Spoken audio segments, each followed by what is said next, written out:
সাংবাদিক বন্ধুরা, আজ 23 ফেব্রুয়ারি সোমবার আমরা জাতির সামনে সদ্য সমাপ্ত ত্রয়োদশ জাতীয় সংসদ নির্বাচন, বিশেষত ঢাকা 13, মোহাম্মদপুর, আদাবর, শেরেবাংলানগর আসনের নির্বাচন ফলাফল, নির্বাচনকালীন অনিয়ম, সহিংসতা এবং নির্বাচন পরবর্তী পরিস্থিতি সম্পর্কে আমাদের সুস্পষ্ট ও প্রামাণ্য বক্তব্য উপস্থাপন করতে উপস্থিত হয়েছি।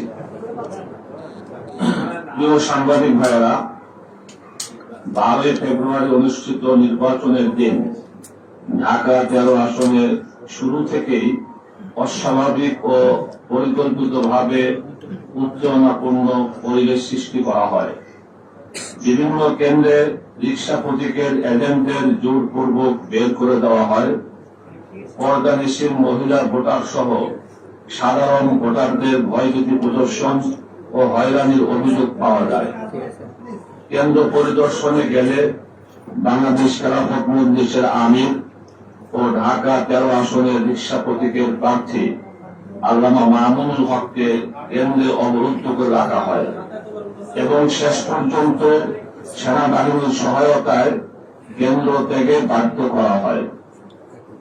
কিছু কেন্দ্রে ভোট বাক্স ও গণনা প্রক্রিয়া অস্বাভাবিকভাবে নিয়ন্ত্রণে নেওয়ার ঘটনাও আমাদের নজরে এসেছে। 4:30টার দিকে একাধিক কেন্দ্র থেকে আমাদের এজেন্টদের বের করে দেওয়া হয়।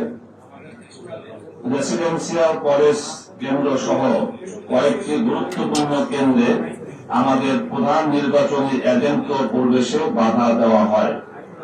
একই সময় জাল ভোট প্রদান ও ভোটার প্রভাবিত করার অভিযোগ ওঠে। আমরা তাৎক্ষণিকভাবে সংশ্লিষ্ট কর্তৃপক্ষকে অবহিত করলেও কোথাও কার্যকর প্রতিকার দেখা যায়নি, বরং দুষ্কৃতিকারীদের বিরুদ্ধে দৃশ্যমান কোন গ্রেফতারও করা হয়নি। ভোট গণনার সময় অনিয়ম আরো প্রকট আকার ধারণ করে। টেম্পারিং, ওভার রাইটিং এর মাধ্যমে ধানের শীষ প্রতীকের ভোট অস্বাভাবিকভাবে বৃদ্ধি এবং রিক্সা প্রতীকের হাজার হাজার ভোট বৈধ বাতিলের অভিযোগ আমাদের হাতে প্রমাণ সহ এসেছে।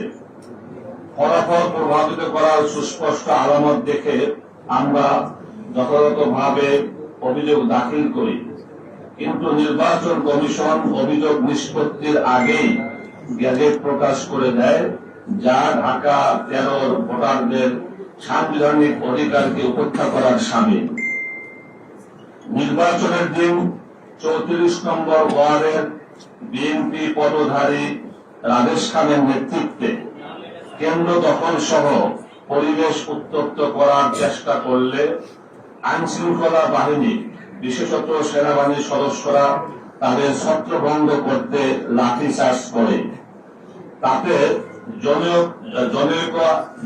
হায়দার আলী সহ অনেকে আহত হন এবং গতকাল 22 ফেব্রুয়ারি রাতে তিনি ইন্তেকাল করেন হাসপাতালে।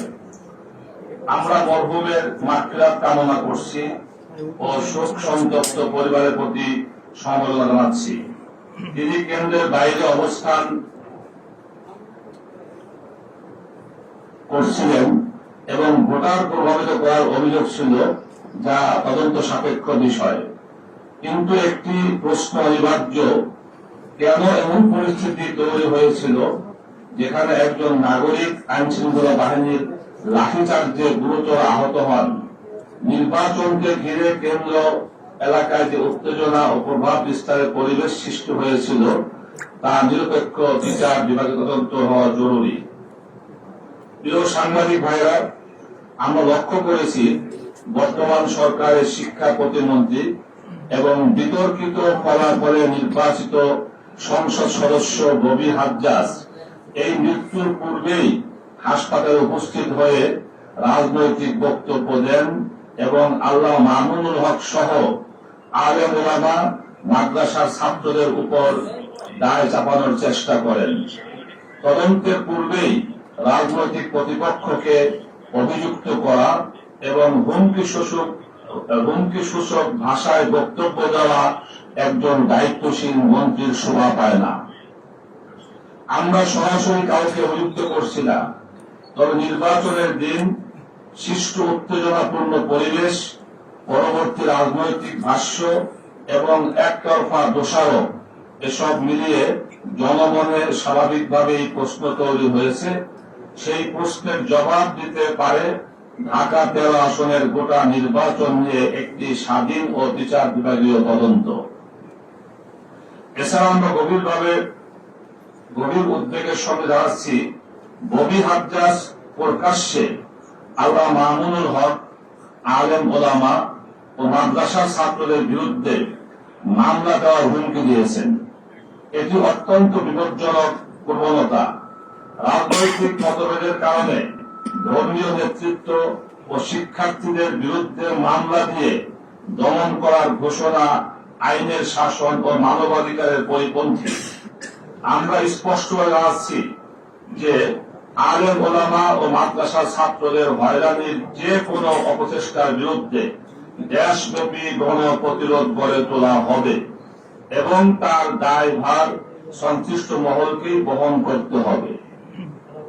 আমরা আরো সতর্ক করে দিতে চাই, রিক্সা প্রতীকের সমর্থক, এজেন্ট বা নেতাকর্মীদের বিরুদ্ধে যদি মিথ্যা মামলা, গ্রেপ্তার বা হয়রানি করা হয়, তার পূর্ণ দায় সংশ্লিষ্ট কর্তৃপক্ষকে নিতে হবে।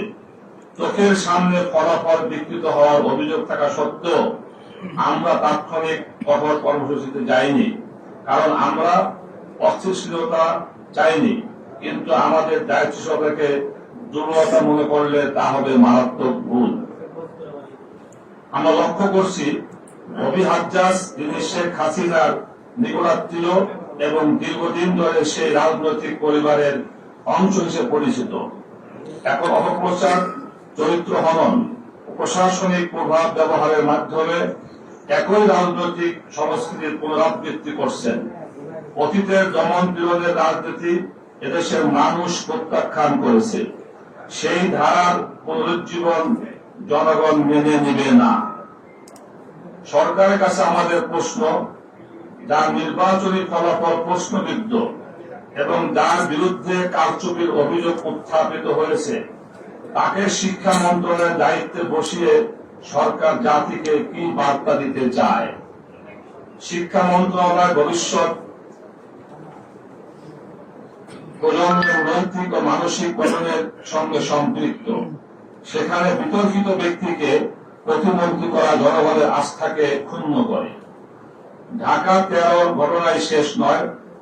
নেত্রকোনা 1, সিলেট 3, চট্টগ্রাম 5, ফরিদপুর 2, শরীয়তপুর 1, সিরাজগঞ্জ 3, মৌলভীবাজার 4 ও গাজীপুর 3 আসন সহ বিভিন্ন স্থানে আমাদের এজেন্টদের বের করে দেওয়া, জাল ভোট প্রদান ও ভোটারদের ভয়ভীতি প্রদর্শনের অভিযোগ এসেছে।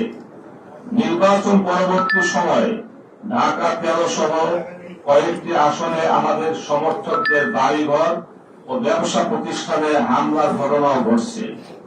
ইতিমধ্যে সারা দেশে অনেকে আহত হয়েছেন, কেউ এখন চিকিৎসাধীন।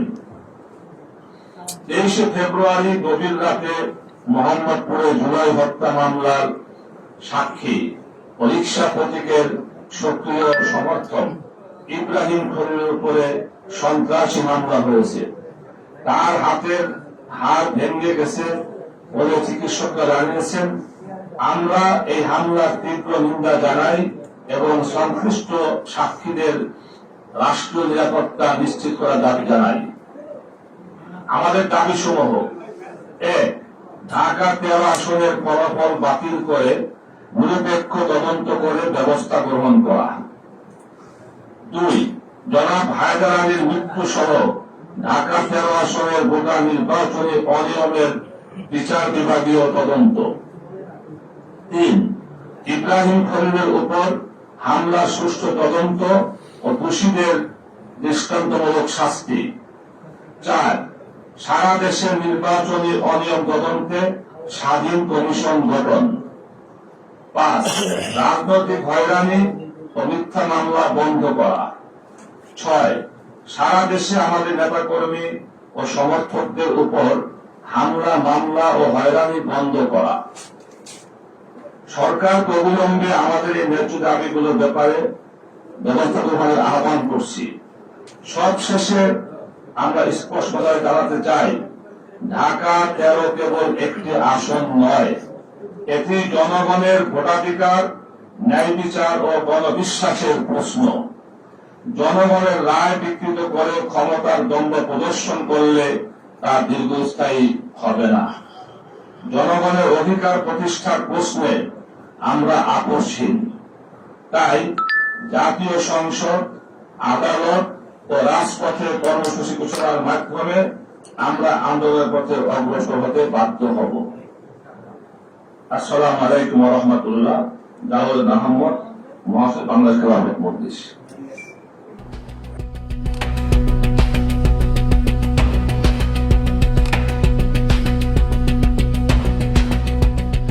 দিনাজপুর টিভি, মানুষের জীবনের কথা বলে।